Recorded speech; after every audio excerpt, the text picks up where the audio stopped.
Hey everyone, welcome to my channel UPSC insight. तो guys, आज जिस टॉपिक पे हम बात करने वाले हैं वो है एक रियल टॉक। मैंने आपसे पहले भी कहा था कि हम रियल टॉपिक्स के बारे में, एक्सपीरियंसेस के बारे में बात करेंगे। जो नए स्टूडेंट्स, जो बिगिनर होते हैं यूपीएससी प्रिपरेशन में, उनको जो चीजें समझने में दिक्कत आती है उन चीजों को हम रियल टॉक में कवर करेंगे। तो आज का हमारा जो टॉपिक होगा वो है कि क्या आपको यूपीएससी प्रिपरेशन के लिए कोचिंग लेनी चाहिए या नहीं। Should you join coaching for UPSC और नॉट। तो ये दो रीजन की वजह से ये टॉपिक हमारे दिमाग में आता है कि हमें कोचिंग लेनी है या नहीं लेनी है। पहला रीजन ये होता है कि जब हम किसी अलग बैकग्राउंड से होते हैं, जैसे कि हमारा बैकग्राउंड ह्यूमैनिटी नहीं होता है ना, और हम जब सिलेबस देखते हैं तो उसमें हिस्ट्री, ज्योग्राफी, इकोनॉमिक्स, पॉलिटी, ये सारी चीजें देखते हैं जो हम उस अपने बैकग्राउंड में नहीं पढ़े होते हैं। टेक्निकल बैकग्राउंड से जो स्टूडेंट्स होते हैं, तो ये सारी चीजें उन टेक्निकल स्टूडेंट्स के दिमाग में आती हैं क्योंकि उन्होंने ये सारी चीजें स्कूल में पढ़ रखी होती है और अब अचानक से सिलेबस में ये सारे टॉपिक्स दोबारा दिखते हैं तो कोई भी इंसान थोड़ा पजल हो जाता है कि क्या मुझसे ये सिलेबस कंप्लीट हो पाएगा, ये सारे सब्जेक्ट्स में कंप्लीट कर पाऊं अकेले या नहीं। ये सारे क्वेश्चंस दिमाग में आते हैं, तब लगता है कि कोचिंग ज्वाइन करनी चाहिए या नहीं। दूसरा, ये क्वेश्चन तब आता है आपके दिमाग में जब आपके घर में कोई आपसे बड़ा इस फील्ड में ना हो, या आपके पेरेंट्स या आपके भाई बहन अगर इस फील्ड से ना हो, या इतने ज्यादा एक्सपोजर ना हो आपको यूपीएससी के बारे में, तब आपके दिमाग में ये सवाल आता है क्योंकि आपको प्रॉपर गाइड करने वाला कोई नहीं होता। आपके पास प्रिपरेशन की एक स्ट्रैटेजी नहीं होती है। आपको पता तो चलता है कि मुझे क्या क्या पढ़ना है, बट कैसे कोई गाइड कर दे या कोई हमें बता दे कि किस तरह से पढ़ना है, किस तरह से चीजों को अप्रोच करना है, तो चीजें आसान हो जाती है यूपीएससी के प्रिपरेशन में। तो इन चीजों की कमी की वजह से भी ये क्वेश्चन दिमाग में आता है कि क्या हमें यूपीएससी की प्रिपरेशन की कोचिंग लेनी चाहिए या फिर कोचिंग नहीं लेनी चाहिए। और कोचिंग लेना और ना लेना ये बहुत बड़ा डिसीजन होता है यूपीएससी के एग्जाम में, क्योंकि आप इसमें बहुत ज्यादा समय अपना इन्वेस्ट करते हो, पैसा इन्वेस्ट करते हो। तो इन चीजों को जब दिमाग में आप डालते हो ना, तो एक सही डिसीजन लेना बहुत मुश्किल हो जाता है। तो आज की इस वीडियो में हम इसी टॉपिक पे बात करेंगे कि कैसे आप एक सही डिसीजन ले पाओ, कैसे आप खुद को एनालाइज कर सको कि कोचिंग आपके लिए जरूरी है या नहीं। हम इसी टॉपिक पे बात करेंगे। मैं ये नहीं बताऊंगी कि कोचिंग लेना चाहिए और आपने कोचिंग ले ली, और या फिर मैं बोलूं कि कोचिंग तो बिल्कुल जरूरत नहीं है और आपने कोचिंग नहीं ली और बाद में आप पछता रहे हो। तो ये दोनों केसेस पे हम बात करेंगे और साथ में एनालाइज करेंगे कि किस सिचुएशन में आपको कोचिंग लेने की जरूरत है और किस सिचुएशन में नहीं लेने की जरूरत है। तो आप पूरी वीडियो देखने के बाद खुद एनालाइज कर पाएंगे कि आपके लिए क्या डिसीजन लेना सही रहेगा। तो इस पूरी वीडियो में 4 तरीके से हम एनालाइज करेंगे खुद को कि क्या हमें यूपीएससी के लिए कोचिंग लेनी चाहिए। तो फर्स्ट टॉपिक होगा कि क्या जीएस के लिए आपको यूपीएससी की कोचिंग लेनी चाहिए या नहीं। जो जनरल स्टडीज के सब्जेक्ट होते हैं उसको देखते हुए, उसके सिलेबस के अकॉर्डिंग आपको कोचिंग लेनी चाहिए या नहीं। दूसरा, हम बात करेंगे कि क्या ऑप्शनल सब्जेक्ट्स को देखते हुए आपको यूपीएससी की कोचिंग लेनी चाहिए या नहीं। तीसरा, हम बात करेंगे कि ऑनलाइन कोचिंग सही है या ऑफलाइन कोचिंग सही है। और फोर्थ में हम सारे टॉपिक्स को एनालाइज करते हुए एक डिसीजन पे पहुंचेंगे कि क्या यूपीएससी के लिए कोचिंग लेना जरूरी है या नहीं। सो गाइस, वीडियो स्टार्ट करने से पहले एक छोटी सी चीज मैं आपसे शेयर करना चाहती हूँ। कई बार ऐसा होता है ना कि हम बहुत जल्दबाजी में इस डिसीजन को लेते हैं, क्योंकि हमें सिलेबस देख के ऐसा फील आता है कि ये हमसे नहीं हो पाएगा, बहुत लेंथी सब्जेक्ट है ना, और बहुत सारी ऐसी चीजें हैं जो हमने स्कूल लेवल पे पढ़ी हुई हैं और अब उन सब चीजों से पीछा छूट चुका था, फिर कैसे ये सारी चीजें होंगी। तो हम जल्दबाजी में क्या करते हैं कि कोचिंग लेना स्टार्ट कर देते हैं। और कोचिंग वाले भी ये बहुत अच्छे तरीके से मेंशन करते हैं कि this is a foundation course, आपकी बेसिक लेवल की चीजें जो है वो क्लियर करते हैं। और दूसरा कि कभी कभी क्या होता है ना कि हम सोचते हैं सिलेबस देख के कि अरे ये तो 10th लेवल पे पढ़ा हुआ चीज है, तो शायद एक बार पढ़ने से समझ में आ जाएगा, सारी चीजें मैं खुद से कर लूंगा और मुझे कोचिंग लेने की जरूरत नहीं है। और कभी कभी क्या होता है कि ये डिसीजन आगे जाके गलत हो जाता है। तो सारी चीजों को अच्छे से एनालाइज करना बहुत जरूरी है इस डिसीजन को लेने से पहले, क्योंकि आपको क्या सूट करता है और क्या सूट नहीं करता है ये हर स्टूडेंट के लिए अलग अलग होता है। हर स्टूडेंट्स की स्ट्रेंथ अलग होती है, वीकनेस अलग होती है, उसके अकॉर्डिंग भी आपको डिसीजन लेना चाहिए। और ये एक इतना इंपॉर्टेंट डिसीजन होता है ना कि आपको स्टार्टिंग में ही यूपीएससी के लिए एक सही दिशा दे सकता है कि आपकी यूपीएससी की प्रिपरेशन किस डायरेक्शन में जा रही है। तो पहले बात करते हैं कि क्या जनरल स्टडीज के सब्जेक्ट के लिए आपको कोचिंग लेनी चाहिए। तो देखो, अगर आपको ये चीजें एनालाइज करनी है ना, तो आपको कोचिंग ज्वाइन करने से पहले अपने आप को 3 महीने अपने लिए देने होंगे। स्टार्टिंग में जब आप प्रिपरेशन के लिए सोच रहे हो कि मुझे यूपीएससी का प्रिपरेशन करना है, तो उसके पहले आपने सिलेबस देखा होगा, है ना, उसके बाद आप सोचते हो कि मुझे यूपीएससी करना है। तो जब आप ये थिंकिंग अपने मन में लाते हो ना, उसके बाद 3 महीने तक प्लीज कोई कोचिंग मत ज्वाइन करो, आप खुद को समय दो ये जानने के लिए कि क्या जनरल स्टडीज के लिए आपको कोचिंग की जरूरत है या नहीं। कैसे करेंगे पता? सबसे पहले तो उन 3 महीनों में आप बेसिक बुक्स पढ़ो। बेसिक बुक्स जो होते हैं ना वो 10th लेवल के होते हैं, तो अगर आपने ग्रेजुएशन कर रखी है तो कोई भी 10th लेवल की बुक आपको इजीली समझ में आएगी। ज्यादा नहीं भी तो 50-60% अगर समझ में आ रही है चीजें तो उस तक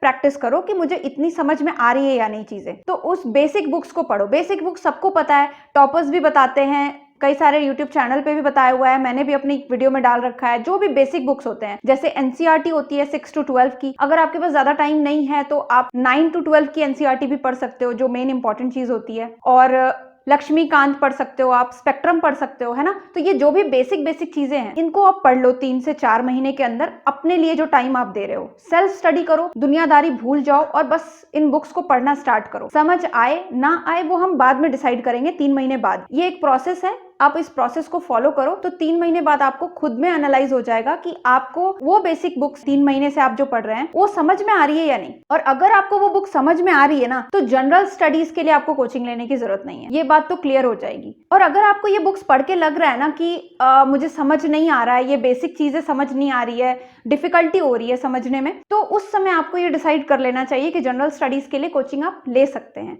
यहाँ पे एक ट्रिक और है कि अगर आप पूरे एक फाउंडेशन कोर्स का अगर कोचिंग लेते हैं किसी कोचिंग इंस्टीट्यूट में जाके, तो ये तब आप डिसाइड कीजिए जब आपको कुछ भी समझ नहीं आ रहा है, सारे सब्जेक्ट समझ में नहीं आ रहे हैं, है ना, तब आपको जरूरत है कोचिंग की, ताकि कोई आपको गाइड करे। लेकिन यहाँ ट्रिक क्या है ना कि अगर आपको पढ़ने के बाद 3 महीने बाद जब आप खुद को एनालाइज कर रहे हो और आपको लग रहा है कि मुझे कोई एक सब्जेक्ट समझ नहीं आ रहा है, सपोज कि इकोनॉमिक्स थोड़ा टेक्निकल सब्जेक्ट हो जाता है, तो आपको अगर लग रहा है कि हिस्ट्री तो मुझे समझ में आ रही है, मैं खुद से दोबारा पढ़ूं तो मुझे बहुत सारी चीजें क्लियर हो जाएंगी, ज्योग्राफी भी समझ में आ चुकी है, पॉलिटी भी मुझे लक्ष्मीकांत से समझ में आ रही है, लेकिन हाँ इकोनॉमिक्स में मुझे डाउट लग रहा है कि इकोनॉमिक्स मुझे समझ नहीं आ रही है इतनी अच्छे तरीके से, क्योंकि मेरा बैकग्राउंड भी नहीं रहा है और 10th क्लास के बाद कोई टच भी नहीं रहा है इस सब्जेक्ट का। ठीक है, तो उस केस में आप क्या कर सकते हो कि कई सारे कोचिंग इंस्टीट्यूट्स अलग अलग सब्जेक्ट्स के भी कोचिंग लगाते हैं। इकोनॉमिक्स के कोई एक सर है फेमस जो वो अपना कोचिंग लगाते हैं दिल्ली में, या फिर आप उनकी ऑनलाइन ऑफलाइन क्लासेस ले सकते हो। या फिर अगर आपको ज्योग्राफी पढ़ने में दिक्कत हो रही है तो आप ज्योग्राफी के पर्टिकुलर सब्जेक्ट की कोचिंग लगा सकते हो। इससे क्या होगा कि आपका पैसा भी बचेगा और आपका टाइम भी बचेगा, और आप सारे सब्जेक्ट्स के लिए कोचिंग जाना आना में अपना टाइम वेस्ट नहीं करोगे, ना ही आप अपना पैसा वेस्ट करोगे। तो ये ट्रिक यूज करके आप अपने आप को एनालाइज करो, और एनालाइज करने का तो तरीका मैंने बता दिया कि 3 महीने अपने आप को दो बिफोर ज्वाइनिंग दी कोचिंग, उसके बाद आप डिसाइड करो। नेक्स्ट हम बात करते हैं कि क्या ऑप्शनल के लिए आपको कोचिंग लेने की जरूरत है। तो गाइस देखो, ये बहुत समझने वाली बात है कि ऑप्शनल का जो सिलेबस आप देखेंगे तो चाहे आप उसके बैकग्राउंड से हो या ना हो, आपने ग्रेजुएशन में जो सब्जेक्ट पढ़ा है अगर आप वही सब्जेक्ट ऑप्शनल में भी ले रहे हो, फिर भी आप देखोगे कि उसका सिलेबस जो है बहुत लेंदी होता है और बहुत ज्यादा ट्रिकी होता है, थोड़ा हायर लेवल का क्वेश्चन होता है। जो आपने ग्रेजुएशन में पढ़ा है जरूरी नहीं है कि वही सारी चीजें आपको ऑप्शनल के सिलेबस में दिखाई दे। तो सबसे बेस्ट तरीका है ऑप्शनल के लिए कि आप उसकी कोचिंग जरूर ले लो। मैं तो यही सजेस्ट करूंगी कि ऑप्शनल के लिए कोचिंग जरूर लेनी चाहिए, क्योंकि बहुत ज्यादा खुद से पढ़ना ऑप्शनल को ना वो बहुत ज्यादा ट्रिकी हो जाता है, माइंड ड्रेनिंग हो जाता है जब आप खुद से प्रिपेयर करते हो ऑप्शनल सब्जेक्ट। और सिलेबस भी काफी लंबा होता है, 2 पेपर होते हैं, पेपर 1 पेपर 2, और चाहे आपका वो बैकग्राउंड रहा हो ग्रेजुएशन में या ना रहा हो, चाहे आप टेक्निकल बैकग्राउंड से हो या नॉन टेक्निकल बैकग्राउंड से हो, फिर भी आप कोई भी सब्जेक्ट ले रहे हो उसके लिए आपको गाइडेंस की जरूरत लगेगी और बाद में आप रिग्रेट ना करो। इसीलिए मैं तो यही सजेस्ट करूंगी कि आप प्लीज ऑप्शनल के लिए कोचिंग जरूर ले लो। 3 से 4 महीने की कोचिंग होती है और आप आराम से 3-4 महीने में बहुत अच्छे तरीके से कवर कर लोगे सिलेबस जो आपको सर पढ़ा रहे होंगे, और उसके बाद आप खुद से लग के अलग अलग बुक्स से उसके नोट्स प्रिपेयर कर सकते। बाकी सब चीजें आप पर डिपेंड करेंगी कि आप कितना मेहनत कर रहे हो अपने ऑप्शनल सब्जेक्ट के लिए। और ऑप्शनल सब्जेक्ट बहुत ज्यादा मार्क फेचिंग होता है, क्योंकि जनरल स्टडीज में ऑलमोस्ट सबके सेम नंबर आते हैं, 5-6 नंबर इधर उधर। लेकिन अगर आपका ऑप्शनल सही तरीके से प्रिपेयर हो गया, आपने सही तरीके से ऑप्शनल चूज कर लिया, तो ये एक बहुत बड़ा गेम चेंजिंग माना जाता है रैंक गिविंग में। आगे थर्ड पॉइंट पे बात करते हैं कि आपको ऑफलाइन कोचिंग लेनी है या ऑनलाइन कोचिंग लेनी है। तो ये दोनों कोचिंग के मोड जो हैं अपने अपने प्रोज एंड कॉन्स है दोनों के, लेकिन अगर मैं सजेस्ट करूंगी तो मैं बोलूंगी ऑनलाइन कोचिंग लीजिए। क्यों? क्योंकि देखो जब आप ऑफलाइन कोचिंग जाते हो तो आपका जाने आने में समय वेस्ट होता है और ऑब्वियसली आप शहर के किसी भी कोने में हो, वहां तो यूपीएससी की पढ़ाई हो नहीं रही है, तो आपको या तो दिल्ली या बैंगलोर जाके ही पढ़ाई करनी पड़ेगी। तो वहां रहने का खर्चा है ना, और बहुत ज्यादा टाइम वेस्ट होता है। फिर फ्रेंड्स मिल जाते हैं, वो और ज्यादा टाइम वेस्ट कराते हैं। तो ये सारी चीजें आपको मिलेंगी ऑफलाइन कोचिंग में। लेकिन ऑनलाइन कोचिंग के अगर बारे में बात करें तो ऑनलाइन कोचिंग का क्या फायदा होता है कि आप अपने घर पे आराम से रह करके, कंसंट्रेट होकर के, अपने सिर्फ फैमिली मेंबर आपके रहेंगे, आप पढ़ाई में पूरा ध्यान दे सकते हो, कोई आपको डिस्टर्बेंस नहीं है, अपना काम आपको खुद से नहीं करना है ना, घर में सारे लोग हेल्प कर सकते हैं आपकी, और आप सिर्फ पढ़ाई पे फोकस कर सकते हो। और जो चीजें कोचिंग में 3 से 4 महीने में कंप्लीट कराई जाती है, आप जा जाके एक क्लास लगाओगे एवरीडे, है ना, 2-3 घंटे के, तो वो आप घर में 2 से 2.5 महीने में कंप्लीट कर सकते हो ऑनलाइन क्लासेस। क्योंकि आप लेक्चर्स को अपने अकॉर्डिंग देख सकते हो, कभी भी देख सकते हो, एक दिन में 2-3 लेक्चर्स भी लगा लिए, तो इस तरह से करके आप बहुत जल्दी ऑप्शनल सब्जेक्ट कंप्लीट कर लोगे अपना, और उसके बाद आप उसको अपने तरीके से पढ़ सकते हो। आपको सिर्फ एक गाइडेंस चाहिए उस सब्जेक्ट में, कि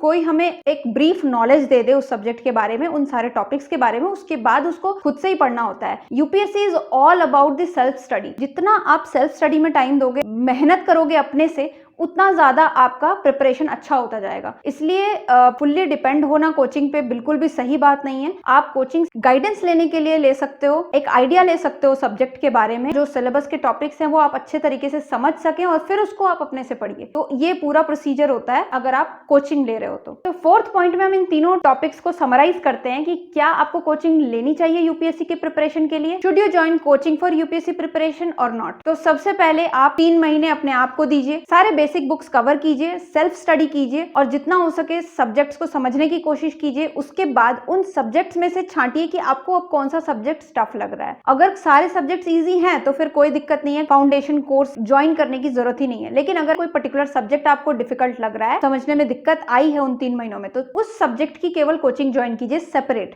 जिससे आपका पैसा और टाइम दोनों बच सके। और ये सारी चीजों को जानने के लिए कि आपने कितना समझा है, आप प्रीवियस ईयर क्वेश्चन पेपर्स का भी सहारा ले सकते हैं, कि आप जब उसको सॉल्व करने बैठे तो आपको खुद समझ में आएगा कि आपको कितनी अंडरस्टैंडिंग हुई है 3 महीने के सेल्फ स्टडी में। और एक बात मैं आपसे जरूर कहना चाहूंगी कि उन 3 महीनों में आप अपने आप को जज भी मत कीजिए कि मुझे तो कुछ समझ में नहीं आ रहा, क्या मुझसे हो पाएगा या नहीं। आपको जज नहीं करना है, आपको बस समझना है। Try to understand 50% of it. अगर 50% भी आप समझ रहे हो ना, तो बस आप समझ लो कि आगे आप रिविजन के मोड में जब आओगे तो आपका बहुत अच्छे तरीके से वो प्रिपरेशन हो जाएगी। तो ये तीनों जो टॉपिक्स पे हमने बात की और उसको समराइज किया, तो गाइज ये सारी चीजें उस टॉपिक पे थी कि क्या आपको यूपीएससी प्रिपरेशन के लिए कोचिंग ज्वाइन करनी चाहिए या नहीं। तो आई होप कि आपके सारे डाउट्स अब क्लियर हो गए होंगे, और फिर भी अगर आपको कोई डाउट है तो प्लीज कमेंट सेक्शन में बताइए। और आई अंडरस्टैंड कि बिगिनर लेवल पे क्या क्या प्रॉब्लम्स होती हैं, उन सारे प्रॉब्लम्स को एक एक करके हम अपने आने वाले वीडियोज में कवर करेंगे। तो मिलते हैं आपसे अगले वीडियो में। Thank you so much for watching.